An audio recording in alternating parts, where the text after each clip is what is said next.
అన్వేషణ అనేటువంటి శీర్షికలో అన్వేషించడానికి నలుగురు బయలుదేరినారు తెలుసు. అందులో దానికి పూర్వంగా ఉండదని నేను చెప్పడం లే. తర్వాత బాబా వారు క్లారిటీ ఇచ్చారు నలుగురు ఎవరు అని. ఎంత అద్భుతంగా ఒక ఆధ్యాత్మిక రహస్యాన్ని ఒక సింపుల్ కథలతో చెప్పగలిగేటువంటి మహాత్ముడు ఈ భూమి మీద బాబా తప్ప ఇంకొకరు లేనే లేదు. అంటే పామరుడికి అర్థమైపోతుంది, సామాన్యుడికి. దీనికి ఏం పెద్ద పెద్ద విశ్లేషణలో ఏం అవసరం లేదు, ఒక మామూలు వాడికి అర్థమైపోతుంది. ఎంత అద్భుతంగా చెప్పారు చూడండి.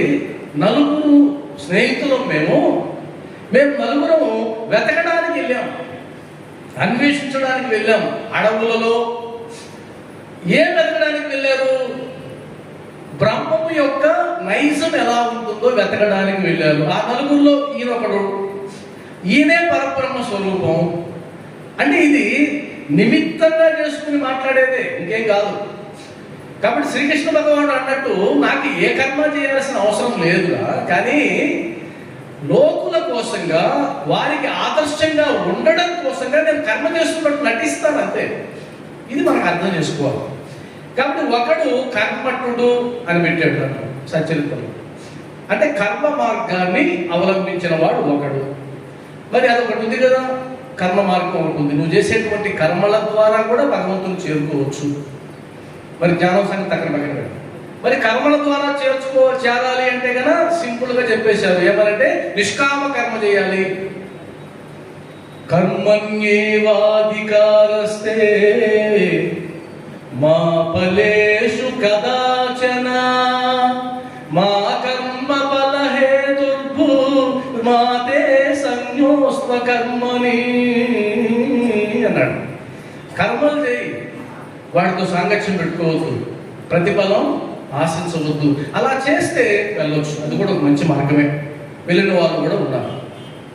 రెండో వాడి పేరు జ్ఞాని. ఈ జ్ఞాని కాస్త తలకాయ నొప్పి. తొందరగా నన్ను అడిగితే కదా జ్ఞాని కంటే పరిగెత్తుకుని పోయి భక్తుడే తరిస్తాడు. ఈ జ్ఞానికి ఉండేటువంటిది కాస్త ఒకటి ఉంటుంది, ఒక ఆభరణం. అదేంటంటే అహంకారం. నాకు తెలుసు, ఐ నో సిండ్రోమ్ అంటారు ఇంగ్లీష్లో. నాకు తెలుసు అండి. ఎవరైనా చూడండి, మీతో మాట్లాడేటప్పుడు కూడా కొంతమందికి ఈ సిండ్రోమ్, ఈ వ్యాధి ఉంటుంది. వాళ్ళు ఎలా ఉంటారంటే మిమ్మల్ని మాట్లాడలేదు, మీరు ఏదైనా తెలుస్తుంది, చెప్పేది వినండి. వాళ్ళ నోట్లోంచి ఎప్పుడు ఏ పదం వస్తుందంటే చెప్పేది వినండి. అంటే నువ్వు చెప్పేది నేను వినను రాని, నేను విన్నో, ఎందుకంటే నేను మూర్ఖుణ్ణి. ఎందుకు తెలుసా? జ్ఞాని. కాబట్టి జ్ఞానం ద్వారా కూడా మార్గాన్ని వెళ్ళొచ్చు. అయితే అహంభావాన్ని తగ్గించుకుంటే. అంటే రెండోవాడు. మూడోవాడు భక్తుడు. సచ్చరిత్ర మొత్తం మీద మీరు తిరగేస్తే ఎవరి శాతం ఎక్కువ ఉంటుందండి? జ్ఞానుల శాతం ఎక్కువ ఉంటుందా? భక్తుల శాతం ఎక్కువ ఉంటుందా? భక్తులే తరించిపోయారు. ఒక సామాన్యమైన మహిళ గంప మీద రొట్టెలు పెట్టుకొని ఆయన వెతుక్కుంటూ పోయి ఆ చిట్టడుగుల్లో రొట్టె కూర పెట్టినందుకు తరించిపోయింది. మహాత్మ ఏమైనా సాధన చేసిందా? ఏం లేదు, తరించిపోయింది. కాబట్టి బాబావారికి పాదసేవ చేస్తూ బాబావారు మరుగుదొడ్డికి పోతే ఆయన కనుక చెంబు పెట్టుకుని పోయినటువంటి బయాజీ పాటిల్ లాంటి వాళ్ళు తరించుకున్నారు. చిన్న వాళ్ళు. కానీ జ్ఞానులు కొట్టుకొని తెచ్చారు. జ్ఞానులు అది తక్కువ. ఇప్పుడు కూడా సచరిత్ర మీద జ్ఞానులు ప్రవేశించారు సమాజంలో. ఈ సచరిత్ర జ్ఞానులు ఎలా ఉన్నారంటే పోస్ట్ మార్టం చేస్తారు దీన్ని. ఇది ఆయన అలా ఎందుకు అన్నాడో తెలుసా, ఈయన ఎందుకు నువ్వు ఎందుకు కన్ఫ్యూజ్ చేస్తావు? బాగా చదువుకునే వాళ్ళు కన్ఫ్యూజ్ చేసేసి గందరగోళం చేసేసి దానికి జ్ఞానం. కాబట్టి జ్ఞానుడు ఉన్నాడు. మూడోవాడు భక్తుడు ఎలా చేయొచ్చు అంటే శరణాగతి ద్వారా వెళ్ళిపోవచ్చు. ఆయన పెద్ద అవసరం ఉండదు, శరణాగతి. బాబా నీ ఇష్టం, వెళ్ళిపోతుంది అంతే. నాలుగో వాళ్ళు ఎవరు? నలుగురు కదా మిత్రుడు. ఒకడు కర్మఠుడు, కర్మ మార్గం. రెండు జ్ఞాని, మూడవది భక్తుడు. నాలుగో వారు ఎవరు? బాబా వారు. ఆయన పరబ్రహ్మ స్వరూపం. కాబట్టి మెసేజ్ ఇచ్చింది ఆ ముగ్గురు కాదు. ఈ ఉదంతంలో ఈ పరబ్రహ్మ స్వరూపమే మెసేజ్ ఇచ్చాడు. ఆ ముగ్గురు ఎవరు? ఈయన ఎంచుకున్నటువంటి పాత్రలు. ఎక్కడైనా సరే భగవద్గీతలో కూడా శ్లోకాలు ఉన్నాయి. కర్మయోగము, భక్తి యోగము, జ్ఞానయోగము. ఎక్కడైనా సరే ఇంత సింపుల్గా చెప్పిన ఉదంతాలు మీకు తెలుసా? ఉన్నాయా? మరి ఒకసారి గట్టిగా బాబా వారికి మనం కృతజ్ఞతలు చెప్పాలా లేదా? ఖచ్చితంగా చెప్పాలి. కాబట్టి అన్వేషణ దేనికోసం అని అంటే పరబ్రహ్మ నైజం కోసం. అది చాలా పెద్ద సబ్జెక్టు, నేను అంత డెప్త్కు వెళ్ళలేను కూడా, నేను పైనే వెళ్తాను. దేని ఆధారంగా గైడ్ ఏది వెతకాలంటే గైడ్ ఉండాలి కదా. వీరు దేని ఆధారంగా వెతకడం ప్రారంభించారు చెప్పండి? పుస్తక జ్ఞానం ద్వారా, మత గ్రంథాల ద్వారా అని రాస్తుంది. తర్వాత పుస్తక జ్ఞానం. మత గ్రంథాలని ఆధారం చేసుకుని బ్రహ్మం యొక్క నైజాన్ని వెతకడానికి వెళ్ళిన వాళ్ళు ఎక్కడెక్కడ పప్పులో కాలేశారు, ఎక్కడెక్కడ తప్పులు చేశారు, ఆ పొరపాట్లను ఎత్తి చూపించి ఆ పొరపాట్ల నుంచి గుణపాఠాలు నేర్చుకో అని చెప్పడమే దీని యొక్క ఉద్దేశం సాగిపోతున్నారు. కాబట్టి మత గ్రంథాల ఆధారంగా మొదలుపెట్టిన తర్వాత ఆ సంఘటన అంతా చెప్పాల్సిన పనిలో చాలా టైం పడుతుంది. చివరిగా 4వ వారైనటువంటి పరబ్రహ్మ స్వరూపమైనటువంటి బాబా వారు తేల్చి మొదట్లోనే చెప్పేశారు. ఏమనంటే పుస్తక జ్ఞానం ఎందుకు పనికిరానిది. ఇప్పుడు నాకు ఒక ప్రశ్న వచ్చింది, బాబా పుస్తక జ్ఞానం ఎందుకు పనికిరానిది అని అన్నారు కదా, మరి మీరెందుకు పుస్తకాలన్నింటినీ పారాయణ చేయించారు? నేను ప్రశ్నించాలా వద్దా? ప్రశ్నించాలి. ఇప్పుడు సమాధానం ఎవరు చెప్తారు? బాబా వారు చెప్పాలి. ఎందుకంటే పుస్తక జ్ఞానం ఈ మొదటి 2 స్టెప్పుల వారికి సరిపోతుంది.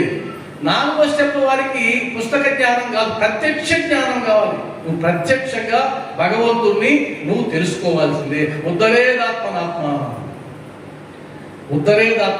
నీ ఆత్మను నువ్వే ఉద్ధరించుకోవాలి. ప్రత్యక్ష జ్ఞానం కావాలి. పుస్తక జ్ఞానం మాత్రమే మనల్ని తరింప చేయదు. ఆ తర్వాత గురువే సర్వస్వము అని నువ్వు తెలుసుకోవాలి అంటే, గురువే దైవము అని తెలుసుకోవాలంటే శ్లోకం చదువుతాం, గురు బ్రహ్మ గురు విష్ణు గురుదేవో మహేశ్వర. ఓకే, కానీ మీ భావన అలా ఉందా? భావన ఉందా? భావన లేకుండా ఆరంభ శ్లోకం ఎందుకు? ప్రారంభంలోనే అరిష్టం. మీ భావన అలా ఉంటే చదువు. గురువే సర్వస్వం అని నువ్వు నమ్ముతున్నావా? దాంట్లో ఏం రాస్తారంటే, గురువే దైవం అనేటువంటి ఇట్టి ప్రత్యయం ఏర్పడడానికి అంతులేని విశ్వాసం నీకు కావాలి అని అన్నాడు. అంతులేని విశ్వాసం ఉంటే కానీ నువ్వు కుదరదు. నువ్వు రాముడు నువ్వేనయ్యా, కృష్ణుడు నువ్వేనయ్యా, అన్నీ నువ్వేనయ్యా, మారుతు నువ్వేనయ్యా అనాలంటే ఎంత విశ్వాసం ఉండాలి? ఉండాలా వద్దా? ఆ విశ్వాసం మనకుంటే అలానే కనిపిస్తుంది. జగత్తులో ప్రతి అణువణువు బాగా కనిపించాలి అంటే ఆ విశ్వాసం నీకు ఉండాలి. ఇది చెప్తున్న మంచి అద్భుతమైనటువంటిది. ఆ తర్వాత బంజారా అనేటువంటి ఒక చిన్న క్యారెక్టర్, అందులో ఏం రాస్తారంటే అనాగరికుడు, అమాయకులు, తక్కువ జాతి వాడు, ఇది కూడా రాస్తారు దాంట్లో. ఆ తర్వాత బాబా వారు అద్భుతమైన మాట రాస్తారు, ఎవరైతే ప్రతిఫలాపేక్ష లేకుండా ఇతరులకు సహాయం చేస్తారో వాడే నాగరికుడు. ఎంత అద్భుతమైన స్టేట్మెంట్. అరే నువ్వు తక్కువ అది ఎక్కువ అని చూసావంటే నువ్వు బాబా భక్తుడివే కాదు. అసలు బాబా కార్యక్రమంలో విఐపి స్టేటస్ వచ్చింది అంటే ఆ ప్రోగ్రామ్ అరిష్టమైన ప్రోగ్రామ్. విఐపీలు ఇక్కడ ఎందుకంటే బాబానే లేదు, ఆయనే చూడలేదు, అందరినీ సమంగా చూశాడు. మనమెంత అప్పట్లో అధికారులు గొప్ప గొప్ప వాళ్ళు సర్రనే బిరుదు సంపాదించుకున్న వాళ్ళు కూడా ఆయన దగ్గరకు వచ్చి చేతులు కట్టుకొని మౌనంగా నిలబడ్డారు. లౌకికంగా చాలా గొప్పవాళ్ళు వాళ్ళు. సర్రనే బిరుదు అంటే సామాన్యం కాదు అప్పట్లో. అంత బిరుదు వచ్చిన వాళ్ళు కూడా ఆయన దగ్గరకు చేతులు కట్టుకొని నీ ముందు మేమెంత బాబా అని మౌనాన్ని ఆశ్రయించారు. అలాంటి సమత్వం ప్రదర్శించినటువంటి గురువు దగ్గర నువ్వు అలా భేదాలు చూసుకునే ప్రమాదం. కొన్ని గుడుల్లో అన్నదానాలు జరుగుతాయి. సాయి ద్వారా అన్నదానాలు ఎలా ఉంటాయి తెలుసా? డోనర్స్ విఐపి ప్రత్యేకమైనటువంటి గది, దుర్మార్గులు ప్రత్యేకమైనటువంటి గది, సాధారణమైన వాళ్ళు గేటు పట్టుకొని ఉంటారు. వీళ్ళు భుజించందే వాళ్ళని విడిచిపెట్టారు. ఇంకేంటి ఆయన నుంచి జ్ఞానం పొందేది. ఒకరోజు మాకు అవిధంగా చేస్తే నేను కొట్టుకున్నా ఏం లేదు. చివరికి ఒక పెద్ద వచ్చి నిలబడింది వాకిట్లో, అయ్యా ఆకలేస్తుంది అనింది. నేను నిలవన పైకి లేచి ఆమె తీసుకొని వెళ్ళి కూర్చోబెట్టాను ఆ సీట్లో. దెబ్బకి వాళ్ళు కళ్ళు తిరిగి అందరూ లేచేసారు పైకి. ముందు వాళ్ళందరినీ కూర్చోబెట్టండి, లాస్ట్లో మేము తింటామన్నారు. అది జ్ఞానం. అది మనం చేయగలుగుతున్నామా లేదా చెక్ చేసుకోవాలి. ఆ తర్వాత ఆయన చెప్తాడు, ఇందాక మనం చెప్పుకుంటుంది బంజారా ద్వారా ఒక క్యారెక్టర్ ద్వారా అద్భుతమైన సందేశం ఉంది. ఆ సందేశంలో మీ సొంత తెలివితేటలపై ఆధారపడి దారి తప్పారు. మనం మొట్టమొదట మాట్లాడుకునేది ఎగ్జాంపుల్ అదే. కాబట్టి మీ సొంత తెలివితేటలు వద్దు, మార్గదర్శి యొక్క తోడుతో మీరు ముందుకెళ్ళినట్లయితే మీరు పట్టుకోగలరు. ఆ తర్వాత సంభాషణ అంతా మీకు తెలుసు కాబట్టి నేను దాని గురించి చెప్పడం లేదు. అందువల్ల బ్రహ్మము యొక్క నైజాన్ని వెతుకుతూ పోయిన వాడికి, మత గ్రంథాల ఆధారంగా వెళ్ళిన వాడికి ఒక నిజం తెలియాలి, బ్రహ్మము తప్ప వేరొకటి ఇక్కడ లేదు. అది అసలైనటువంటి జ్ఞానం. ఇక్కడ ఉన్నది ఒక్కటే, అదేంటి అంటే బ్రహ్మం. కాబట్టి బంజారాల వాళ్ళు బ్రహ్మాన్ని చూడలేకపోయారు. మత గ్రంథాలు ఘోషిస్తున్నాయి అన్నం పరబ్రహ్మ స్వరూపమని, అన్నాన్ని పెడితే కాలదన్నారు. అంటే వీళ్ళకి మత గ్రంథాలు చదివినందు వల్ల ఉపయోగం ఏముంది? బ్రహ్మం కానిదేముంది? బ్రహ్మానికి నిర్వచనం ఏమి ఇచ్చారంటే నేను చూస్తే కనుక అద్వితీయం. బ్రహ్మానికి నిర్వచనం అద్వితీయం, ఏం లేదు ఇక్కడ. కాబట్టి నేను కూడా బ్రహ్మస్వరూపుడని అని ఎవడైతే తెలుసుకుంటాడో వాడు ఆత్మసాక్షాత్కారానుభూతి పొందిన వాడి కింద తేల్చిపడేసింది. 4 వేదాలు 4 మహావాక్యాలు చెప్పాయి. అది జ్ఞానమే బ్రహ్మము అని ఒక వేదం చెప్తే, ఇంకొకటి ఆత్మే బ్రహ్మము అని ఇంకొక మహావాక్యం చెప్తే, అహం బ్రహ్మస్మి, నేనే బ్రహ్మము అని ఇంకొక మహావాక్యం చెప్తే, అసలు నేను నువ్వు ఏముందిరా, తత్వమసి, అదే నువ్వు నేనే నువ్వు అని తేల్చిపడేసి. కాబట్టి మహావాక్యాలు ఏం చెప్పాయి? వేరుగా లేదు, అంతా ఒకటే. అదే బాబా వారు ఎంత సింపుల్ గా చెప్పారు, ఒక్క ఆకలి తీర్చినా నా ఆకలి. మీరు ఎవరు చెప్తారండి ఇంత సులభంగా? ఇంత సులభంగా ఎవరు చెప్తారు? పెద్ద పెద్ద సమాసాలు, పెద్ద పెద్ద శ్లోకాలు లేదు, సింపుల్. అరే ఒక్క ఆకలి తీరిస్తే నా ఆకలి తీరినట్టేనా అంటే అది బ్రహ్మమే, నేను బ్రహ్మమే. ఒక అధ్యాయంలో బాబా వారు చెప్తారు, నేనే కర్తను, నేనే త్రిగుణాత్మక స్వరూపుడును, సృష్టి స్థితి లయకారకుడు నేనే అని చెప్పినప్పుడు మొట్టమొదట నేను నాస్తికుడుగా మొదలైనాను. కాబట్టి ఇదేంటి భగవంతుడు ఎవడం వల్ల చెప్పుకుంటాడా అని అనుకున్నాను. కానీ శాస్త్రాలు తిరగేసిన తర్వాత, ఉపనిషత్ సారం చదివిన తర్వాత నాకు అర్థమైంది, ఎవరైతే నేనే బ్రహ్మమని తెలుసుకుంటారో వాళ్ళు ఆత్మసాక్షాత్కారాన్ని పొందిన వారిని తేల్చిపడేసింది. అందువల్లే ఆత్మసాక్షాత్కారం పొందిన ఆయన పాదాలు పట్టుకుంటే తరిస్తాం, కానీ అసలు అది ఏంటో తెలియని వాళ్ళ పాదాలు పట్టుకుంటే ఎలా తరిస్తాం? అందువల్ల మనందరం అదృష్టవంతులుగా చెప్తున్నాను.